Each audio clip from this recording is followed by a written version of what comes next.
is our design review number 3, the beta design. My name is Amit. Avery. Scott. Hudayfa. So we haven't done much changes in our design except for some dimensions changes. In our design we have 2 mixing shafts that get the clay and stir it. Water is added to the system when added to reduce the friction between the plates and the clay.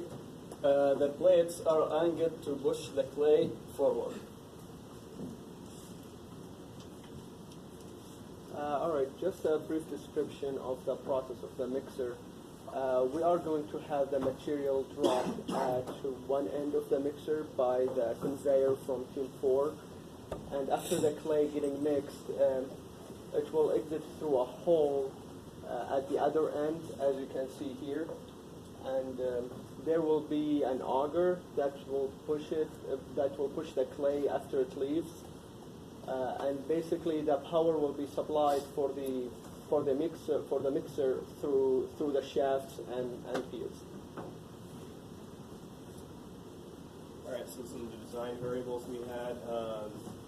Team 1 was asking about the power requirements, specifically torque, and we were able to find a document from a custom manufacturer that makes clay mixers, and they had some general dimensions that they used, and corresponding to those dimensions, the power needed.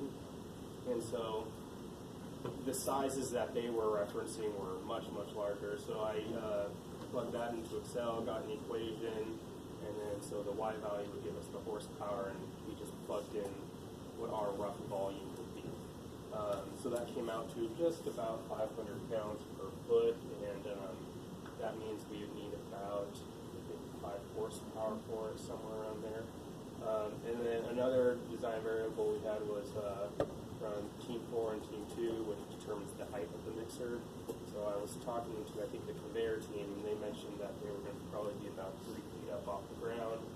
And I figured the auger team probably would have had another 3 feet. So that whole framing system raised it up to about 6 feet, which is, I think, what Team 2 accounted for. I mean, Team 4. To make sure that the frame doesn't break, we ran an engineering analysis on it. The last thing we want is a big, heavy metal mixing tray table thing to fall on top of some of the workers. And at the time, my idea was if there's a bulldozer running around or something, the last thing you want is for it to back up and cause it to tip over. So what we did was I found from Engineering Toolbox the density of wet clay, which is about 110 pounds per cubic foot. And I assumed that there would probably be at one time about a meter of clay in there. Anyways, all that math comes out to about 970 pounds per leg. And on top, I believe that is the stress plot, and then on the bottom we have a displacement plot, and it only displaced like a fraction of a millimeter, so it might be a little over-engineered. So our top 3 risk priority numbers are the legs, frames, and blades.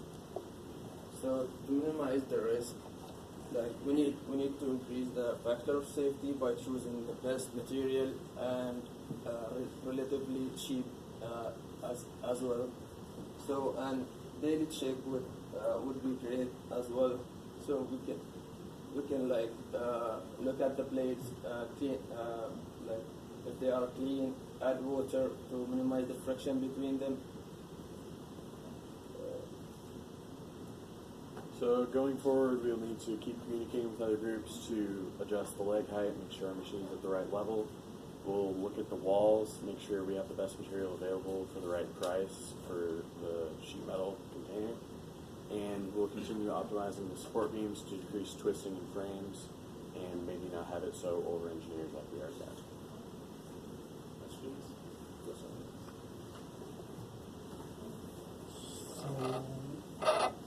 You also need to look into like the load or the torque would be applied to your bearing? Like how many Oh, fasteners yeah, that would? we factor that in. Yeah, so. And also probably check like if the system will be balanced or not. And if your system is like say how much weight is your system? I don't know off the top of my head. I have it in the SolidWorks report printout. Okay. And it depends on the material we will use. Mm-hmm.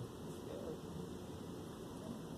Just making sure it won't Add be to the tip over, but probably the extruding thing or your system will be mounted to get attached to that. So okay. And it's reasonably symmetric too, I think. So hopefully it shouldn't be lopsided on one Okay. side. I think we were also talking about on locations whether we'll have access to be able to bolt it down to the ground because like concrete slabs can be sitting on it. And if not, we can always extend the base of it so it has a wider stance. Mm-hmm.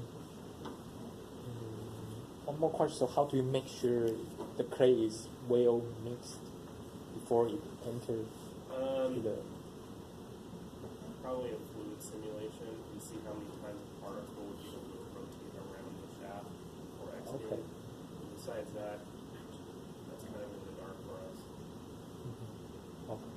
So you can look into that more. Any other questions? Yeah. Did you guys say you were going to have an auger on top of your mixers, your two mixers? It would be dropping into the auger system. I thought you were saying there would be something. No.